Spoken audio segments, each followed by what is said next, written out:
Hey guys, what's going on? My name is Rich Ryan, bringing you another installment of TORC Talk. So today we have Erin Rost, and Erin Rost is a two-time World's Toughest Mudder runner-up. So if there's one thing she knows about, it's grit.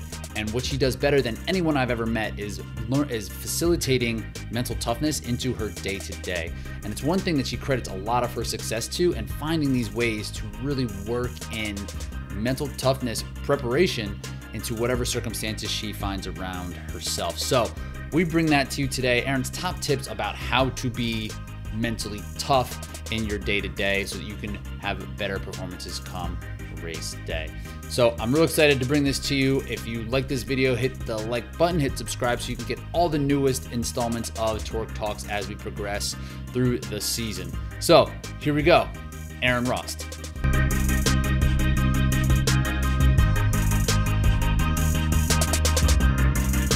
But right now you're working night shifts, right?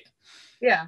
So that presents an obstacle on its own, and then kind of train on top of that. But like when we were talking just the other day, you had mentioned like there are ways that you kind of like that this is also a new challenge, like kind of figuring out ways to create mental challenges within like your current circumstances. So like, do you often seek those out, or like, do you like, how does that work in your life?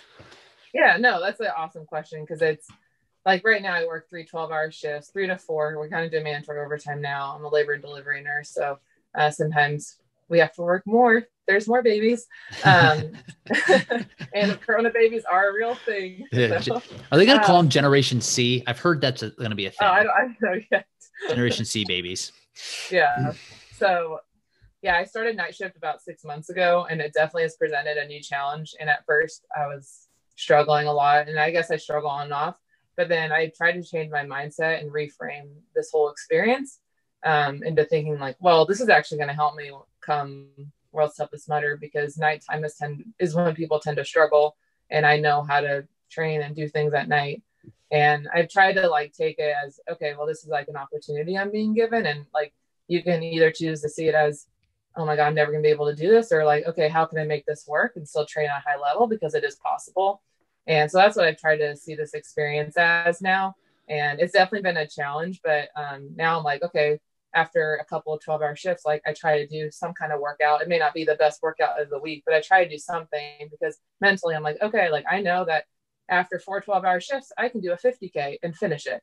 Or like I can go do this race or I can do this workout and finish it. Like I know, like mentally I can do that. So like during the race, when there's going to be times where you're going to feel like shit, you're going to like leverage those experiences you've already had. So that's what I'm trying to see this whole experience as. And it's definitely helped me. And just reframing has definitely changed how I'm training and how I'm working and how I am as a person, how I am as a friend. So it's helped a lot. Are you constantly needing to remind yourself and like kind of reframe it? Like, or will you drift back into like, oh, this sucks, like night shift is terrible? Or yeah, I definitely fall back into it sometimes. And it's hard because a lot of people who work night shift, nobody really likes, I mean, some people like night shift, but I don't see a lot of people liking night shift. So it is hard when you're working it, because, you know, people aren't necessarily always happy with working night shift. So it's something I've had to be very mindful of and conscious of. And I've had to, you know, even write it on a piece of paper and have it in my car, and I read it before I go into work. And that's helped me a lot, just like what my purpose is and what I'm trying to accomplish. And that's helped me a ton, because it's not always easy. And I do fall into those like woe is me moments. And then I try to, you know, lean back to other experiences I've had in the past. I'm like, I've done a lot harder than this. Like, this is not that hard. I can do this. So. And are you doing the similar type of practice in other aspects of your life, or have you always tried to like lean into the hard things for this purpose? Yeah, I guess like now that I like think back on things, I do try to lean into those, like lean into the challenge. And one thing Ryan Atkins used to say is he likes to sink his teeth into like challenges. Like he likes it when it's really hard to just like sink his teeth into it, and like and that's kind of how I like to think about all this. Just really like get into it and feel it. And so yeah, I guess I do try to like lean into the challenges. I'm trying to. Yeah. Because there is like that moment where, and I think like how you mentioned there, like these longer distances being like the equalizer, right? And I think there is Yeah. a tendency, I know I've kind of fallen to this, is like, if I can get fit enough, it just won't suck that bad. And like, not for 24 hours, for any type of race, for any type of endeavor, like if I can be Yeah. prepared enough, maybe I can push away the suckiness. Or even like in workouts, like, how is it going? Am I okay? Like, I hope this doesn't start to suck soon. When those, and like, I guess when those moments happen for you, you're like, are you like, good, here we go? Or like, are you trying to avoid those? Or do you have those like moments where you're like, man, I hope this doesn't happen? I think I actually thought about this at work the other day. I wouldn't say like I want challenges to happen, but when they happen, I like love when they happen because I like love seeing how I respond to it. Do you know And right away, or you're like, challenge time, like, let's go? Or is yeah, it, well, when it happens, it's like, because I think of my job. I guess I'm just thinking about my job right now, and I know it's kind of not what you're trying to bring up, but I'm like bringing it up because I'm like, sometimes things will come in that are like really challenging. I'm like, holy shit, okay, I can do this, I can do this, I can do this, and then it's like, and then after I'm like, oh my gosh, I just took a deep breath and I just did it, and like, look what I was able to do. So yeah, I guess, yeah, I don't get like super excited, but then after I'm happy that they happen. yeah, you're like, Yeah. okay, cool, I did it. Yeah. Is the reflection, like, have you gone through challenges and not been able to reflect upon it that way? Is the reflection part really important then? Yeah, I someone who analyzes everything that happens. So I always like, when challenges or anything happens, I always try to really, I analyze it in every single way. I dissect it. I try to figure out like what the lesson, and I'm religious, so I always try to think of like what God's trying to like teach me in these moments. So I am someone who really reflects on like everything that happens. So I always feel like things you're being given are always being given you for a reason. And I've had some challenging things just with work stuff recently. And, at first I'm like, well, like, what did I do wrong? Like, why am I being given this? Or like, why did this happen to me? And then like, when I think back and like, now that I'm like moving forward with it, I see like why I was given, and I try to see it as like an opportunity. Like I was given this opportunity, and, it's what you choose to do with it. And, you can either choose to be upset and think like, what was me? Or you can like, okay, like what is the lesson and someone's trying to teach me with this, and like what can I do moving forward? So that's how I try to think of things. It's hard in those moments, and I definitely struggle, and I've definitely struggled here recently. But I definitely done a lot of reflection that has helped a lot. And is there, I mean, like the reframing part, it just seems to be a constant for you. And like, it seems to be a skill that that you can summon when needed.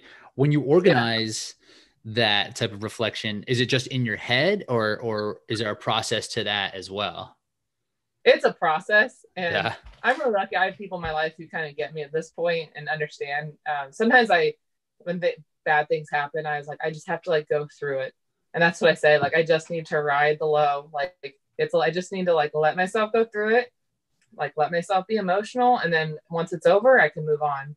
And sometimes that process takes some time. But I've been a lot better as I've gotten older with like communicating that, because it is so important to me when those challenges do happen, that I try to use them and use them as something that can help me in my life. And to do that, I have to like feel it and go through it, not try to just like push it away and close it in the door and let it, whatever. I'm not going to deal with that. I have to like deal with it. And that's the only way I feel like I can learn and grow from experiences, is like feeling all the feels, good or bad. So for me, this is like a new concept for me that I've been working on the past couple of years, is like feelings. Yeah. Like I'm Irish Catholic, so things just get like pushed down. It's like, we're fine. Yeah. I don't need anybody's help. Has that been like, when did you come across and to me, like, that's harder. Again, that like, is that kind of what it is? Like, it's harder to feel and to like live in those feelings than to just shove them down, or to just like do something else, like eat food or drink beer or whatever it is that you're doing, to just not feel that. So does that kind of come back? Is that like a stand in the door type of thing? Yeah, I guess.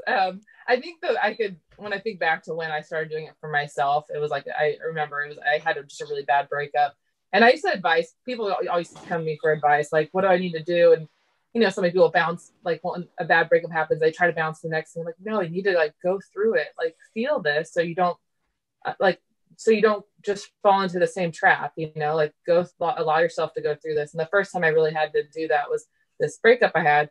And, you know, it was awful, just like anything. And, you know, I felt all the feels for like 4 months, just in a bad place, you know. And then once I got through it, you know, I was like, I'm never going to let that happen again. I'm never going to let certain things happen again. And it taught me in my life, like, always allow yourself to go through that, because then you don't want to fall back in the same traps. And that's with anything, with jobs, any bad things that happen to you, you know, you have to like let yourself feel it, you know. And I think that's the only way you can like grow is like feel what happened, think about what happened. And then you don't fall back into those like same mistakes and same things. So I'd say I probably, when I really started allowing myself to do that, would be like my early 20s. And it's like helped me in all areas of my life now. So I'm really glad I've allowed myself to do that. And I try to be a friend that allow my friends to go through those feelings too. So I tend to be the friend that people call me when, you know, they're going through tough times. And I think I'm an empathetic person, and I like want people to be able to feel things too. And I think the only way sometimes people can is if they have someone to talk to about it too. So I try to be that kind of friend, and then people are that friend to me when I need it. So well, it's good that it goes both ways. I was going to ask, does that get heavy? Are you just like, I'm handling a lot of emotions from a lot of different places? Well, I'm a nurse, so I have big shoulders. Just load them up. I'm a labor and delivery nurse. I handle all the feels. So. That's how I am as a nurse too. I'm like, just cry. It's fine. Like, I got it. I'm here. It's no problem. Yeah, it's fine. Do it.